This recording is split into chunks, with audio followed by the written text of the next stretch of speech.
an American global conflict analyst who specialized in geopolitics, stateless nations, and the armed guerrilla movements, Dr. Thoreau Redcrow. Thanks for joining us today. Thank you. It's good to be here. Thank you. Dear Dr. Theoru, today the main topic is the isolation of Kurdish leader Mr. Abdullah Öcalan, as well as the political solution for Kurdish question. So I would like to start with the Öcalan and his important ideas. So how important is the leader Öcalan's democratic confederalism idea and the main paradigms such as women equality and ecology for the future of the world peace? Yes, I think what is very interesting with the philosophy of Abdullah Öcalan is many of the principles that he advocates and believes in are things that the Western world says they also believe in. So, for instance, the you know EU and the United States, they say that the things that are important in this new era are preservation of the environment and climate change, and also women's rights. Well, here you have a leader in the Middle East who is advocating for the exact kind of principles that they say they believe in, but that they obviously do not have a full commitment for. Because if they did, they have a person in Abdullah Öcalan who advocates for these positions that they are allowing to stay in isolation. It really is a shame because he could play such a useful role because of his ideas. I always tell people that what they fear about Öcalan is not as much his body, his physical body, but it's his mind. His mind is the thing that they are trying to isolate. When they keep him locked away on an island, it's not because they fear that Öcalan is going to carry out a military attack or lead an attack against the Turkish state. What they really fear are his philosophical ideas and the fact that he could be writing books and giving speeches and providing moral guidance to the entire world. Not only the Kurdish community, but the world at large. So that's the thing that I think is missing when people speak about Öcalan. They speak about him as, obviously a leader of, the Kurdistan freedom movement, but he is just as much a philosopher and a thinker and an intellectual and somebody who is adding, ideas to the world that, have immense value. And what they want is they want to put him in a box and only make him either a military leader or sort of a political leader, and they want to minimize the philosophical and intellectual component that he brings, because that's where a lot of his value would be to the wider Middle East and to the wider world.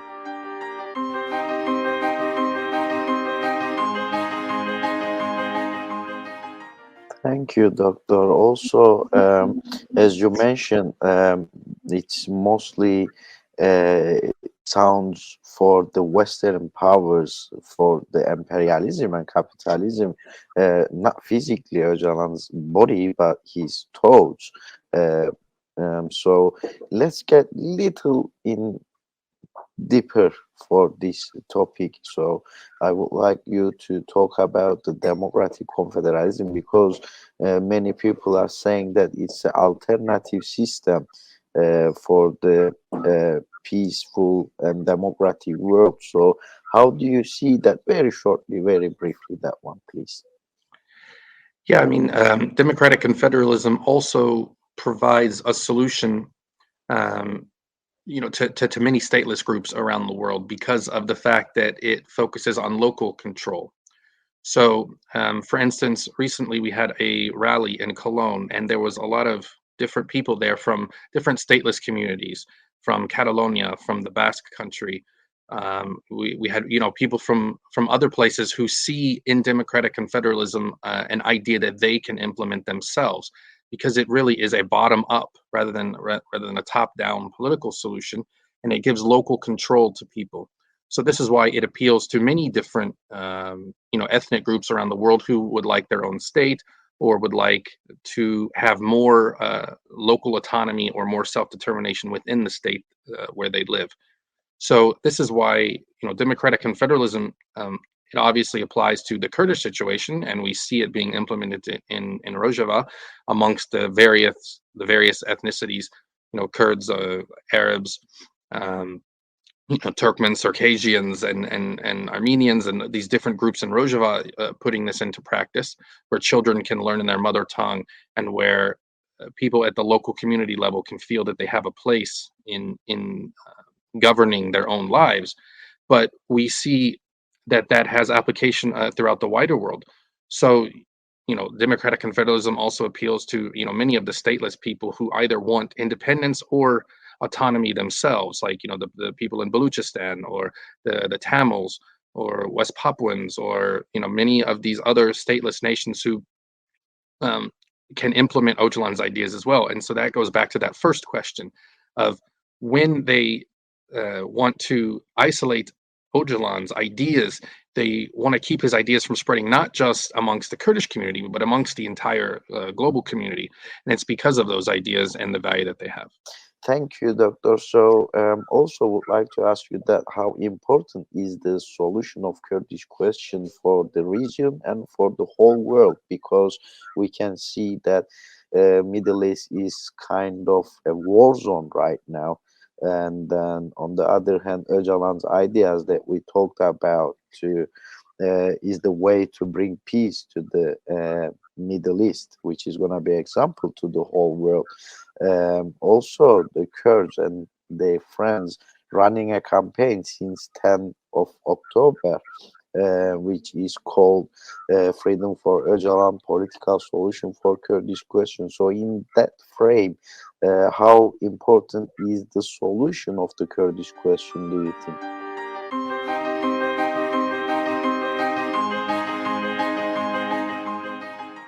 Yeah, the solution obviously is important to the 40 plus million Kurds, throughout Greater Kurdistan, but it's also, important for the entire Middle East region. I think there's no coincidence that the four states right now, overlapping Kurdistan, Turkey, Iraq, Iran, and Syria, in the case of Iraq, Iran, and Syria, these are some of the most volatile places of the last, several decades. And this is why, you see the U.S. military in Iraq and in Syria. You had the two Gulf Wars. So you have the current civil war in Syria, and now you have the conflict between Iran and Israel. So it's no coincidence that the Kurds are right at the center of all of these conflicts, not only because Kurdistan overlaps these areas, but because the states and regimes in these areas have characteristics that have been denying the Kurdish people their, human rights, and it's because of that those regimes now see all of this volatility. So really, solving the Kurdish issue or question really is the answer to peace in the wider Middle East. The Kurds sort of find themselves right at the center of not only the region there, but the world, and to the extent that if you could solve, the Kurdish issue, the spillover and domino effect would apply to all of these other regions. And it's why it's so puzzling that the Western world continues to side with these states that are denying the Kurds their rights, because normally the United States doesn't side with them. So, for instance, I'm reminded of the referendum that was held in southern Kurdistan, and how the U.S. actually was against that. So, a lot of times we hear about the U.S. talk about the importance of democracy and people voting their own will, and then they actually sided with the Iraqi state over the referendum of the Kurds there. And so you see this kind of paradox that it seems that there's principles on paper, and then there's the ideas that the Kurds are allowed to partake in. And it seems that democracy and human rights and women's equality are universal ideas that the West likes in theory, but when the Kurdish people actually try to put them into practice, they're against it. And it's because largely it comes from the philosophy of Abdullah Öcalan, whose ideas they fear. Thank you, Doctor. You bring it to a really good point. My next question was about this one. Basically, the EU and its constitutions talks about the human rights and democracy. When it comes to these topics, they sell themselves very well. But on the other hand, Leader Öcalan's isolation still continues, which is inhumane. So, what are your concerns of current treatment of Leader Öcalan's and the isolation that still continues on him? This is kind of a torture, one of the worst tortures. So, what is your comments on that isolation, and how would you see it from the human rights perspective? Yeah, the isolation, we should clarify the illegal, and inhumane isolation that Abdullah Öcalan is suffering on Imrali Island really is a shame of, the century at this point. And when you look at the situation, the Turkish state was very open about what they were trying to do back when they wanted to execute Öcalan and basically kill him. They then decide. I think they realized not only did they need to get rid of the death penalty to get in the European Union, but they realized that it would cause an uproar against the Kurdish people. So instead, if you go back and look at the comments they made at that time, they wanted to give him a slow death, essentially. And you've heard Imrali Island recently in one of the letters sent to the CBT compared to a floating coffin. And I think that's accurate in a way, because what the Turkish state wants to do is they want to apply sort of a slow death to Öcalan over many years, because they realize they couldn't directly kill him. So it's like, well, if we isolate him for 30 years in complete isolation, maybe that's even better, because it's like a slow torture. And all international laws have recognized that it is illegal to hold a person in extreme isolation and deny them contact with the entire world. Um, it was from 2000 or from 1999 to 2009. He was the only prisoner on Imrali Island. So for 10 years, he was essentially kept there alone. Um, and even when they added in, several other inmates, you see a situation where the Turkish state has tried to apply an extreme isolation. So, for instance, at one point they were limiting all outside contact.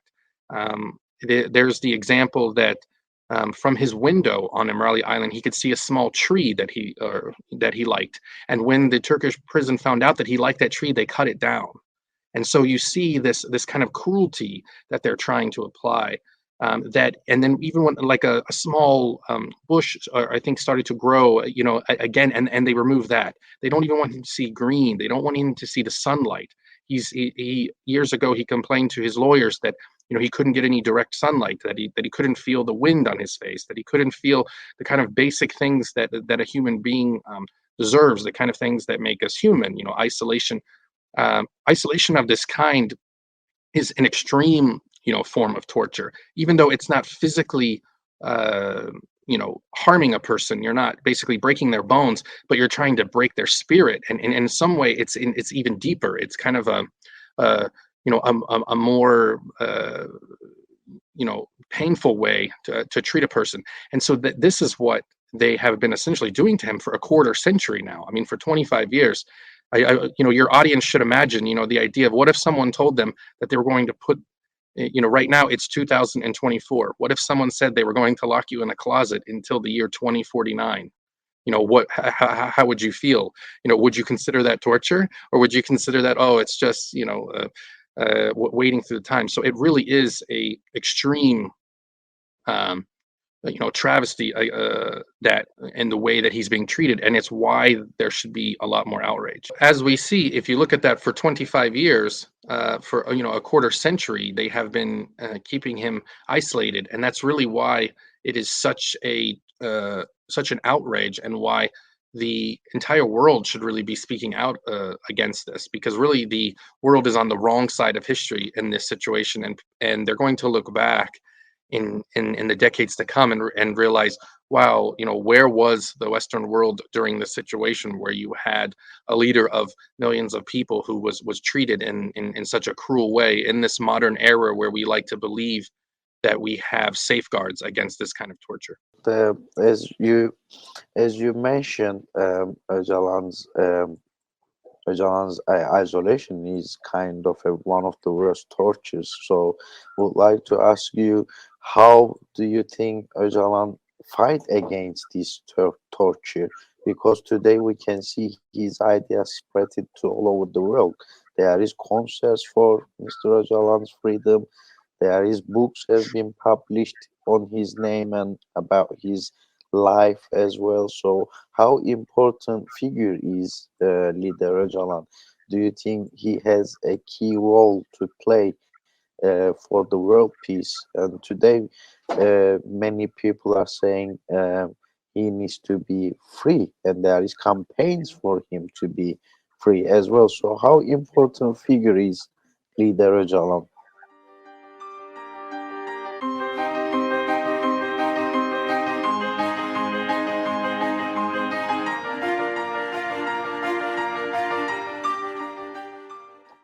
Yeah, I think he should be freed, especially under European law, which says, the right of hope. Basically, European law establishes that an individual should not spend more than 25 years in prison, and that while they're in prison during that time, they should have the hope of release in 25 years.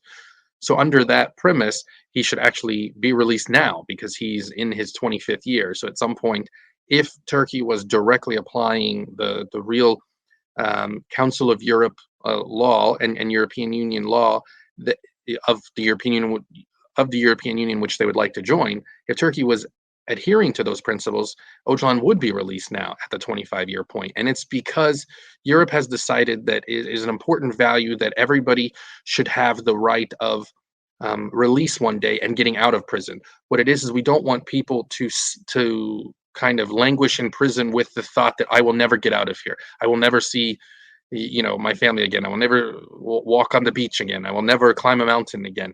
And Europe has decided that even that form of I am locked away in here forever, that itself is cruel and degrading. And so he should have been released for that. And this global campaign that you see being led on his behalf is not just amongst the Kurdish people. As I spoke about earlier, when we were in Cologne recently at a very large rally, you had people from all over the world. We had, ministers from different countries. We had people from Iceland, Sweden, from Spain, Italy, from people from, all throughout the world, India, South Africa. And these people all came together speaking about Öcalan because they realized that the issue is larger than him as a person. It really speaks to the fact of the principles that Western civilization claims to believe in, and it really speaks to the idea of if they can do it to Öcalan, they can do it to anyone. If a system can cruelly treat him in this way, then they can do it to any other political prisoner throughout the world. And so it's why it's very frustrating when you see some of these Western NGOs who will focus on prisoners in Russia or in, China, countries that they see as competitors to the West or geopolitical foes of the West. They will focus on prisoners in those countries, but they ignore, one of the most important political prisoners in the entire world in Abdullah Öcalan because he's in a NATO country. So because he's in Turkey and Turkey is in NATO, it seems that they get a free pass to carry out a extreme, cruel form of torture that other countries wouldn't get a free pass on. If Öcalan was being held in China right now or in Russia, the United States would be his biggest advocate, and they would be speaking about, his freedom and why he should be released and why it's cruel to hold him there. But because of the geopolitical implications of it being in Turkey, they get the free pass. But we shouldn't have a world where the principles that you have to apply to only exist if you're a foe of the West and not if you're or a so-called ally, as Turkey pretends to be. Thank you, Doctor. So we haven't got much time left, so would like to ask you that important one as well. It's about the CPT, the Responsible Institution for Prevention of Torture, and it's the only institution that can visit Imrala Island where leader Öcalan is under isolation there. But the CPT doesn't share the reports of their visits to Imrala Island on their latest visit to Turkey, they didn't even go and visit the Imrala Island. So how do you see this picture? Do you think EU and its institutions have double standards just because of the relations with the Turkey? Also, the EU always, as I mentioned earlier, sell itself very well on the democracy and human rights, but why this is not applied to Leader Öcalan? Very shortly, please. Yeah, if I think the CPT has a very important role to play, and they have historically. In 2009, the CPT visited Imrali Island, and the report that they produced at that time told Turkey that Öcalan should not be the sole prisoner on the island, and that he should have a certain amount of outside time and other rights. And then in 2010, they returned back to the island to check to see if those rights had been increased, and they had been. So the CPT has proven that they can improve the conditions on Imrali Island because they've done that in the past already. However, since then they've been missing in their duties to the point that the CPT has the legal right to visit any prison in a COE country, which Turkey is a COE country. They could go to Imrali Island tomorrow if they wanted. They could send someone there, and they have the right to see every part of the prison. They have the right to interview Öcalan in private so that he can speak about what's really happening to him. Because perhaps if he's, he might be able to say that he's being mistreated in a way that he wouldn't want to say if he wasn't in private. So they have the right to meet with him in private and go to Imrali right now, which is what they should be doing. It's an outrage that they were there in February on the 25th, anniversary of Roja Resh, and they did not, and they didn't visit Öcalan, and they didn't produce a report on that. And it's very important that they do that because they're the only body that has the legal right to enter Imrali Island and to end his isolation. Because you have a situation now where for 3 years he hasn't spoken to his lawyers or family. So for over 36 months, nobody's heard his voice, nobody's seen his face. Nobody is aware right now of his health. Is he sick? Is he ill? How is he doing? Is he even on Imrali Island at this point, or have they moved him somewhere else? All of those things cannot be confirmed until the CPT meets with him and speaks with him and guarantees that he's alive and well. And so this is why it's so important that they visit there, because millions of Kurds are expecting them to do that and to guarantee his safety, because the isolation against Öcalan is not against him personally. It's really against the Kurdish nation and against the Kurdish people. Turkey is trying to punish the entire Kurdish community because they feel if they can enact cruelty on him, it will punish Kurds and cause them psychological trauma. And that's what their real goal is. So, we have to stop not only the isolation and torture of Öcalan, but stop at the ways that they use this as a weapon against the wider, Kurdish community. Thank you, dear Dr. Thoreau Redcrow, an American global conflict analyst and specialized in geopolitics as well as the stateless nations. Thanks for joining us. Thank you for your valuable comments today. Yeah, thank you.